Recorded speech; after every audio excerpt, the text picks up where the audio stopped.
Kylene Crew het nefrotiese syndroom.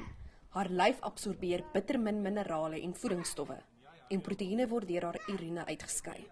Sy kan nie soos ander 8-jariges skyfies en sjokolade eet nie, maar met 'n lae proteïen en suiweldieet volg.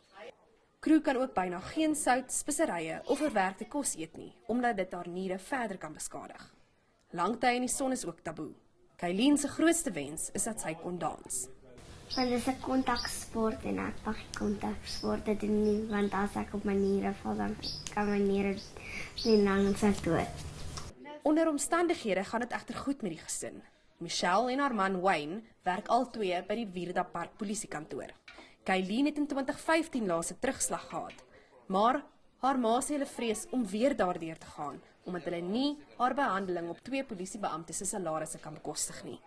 Hulle mediese fonds dek bloot nie alles nie.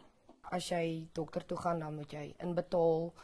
As jy gaan bloed trek, dan moet jy inbetaal. As jy urinetoetse net vir 'n opvolg gaan, dan moet jy inbetaal. En dit gaan net al hoër en ons kon nie meer bybly nie. 'n Nuwe winsgewende maatskappy is gestig en die Crews kon hulle skuld afbetaal, maar die gesin sê hulle wil voorbereid wees indien dit weer gebeur. Dit stop nie. Dit beteken nie omdat sy in remissie is, ons moet terugsit en ons kan ontspan nie. Ons moet nog steeds versigtig lewe.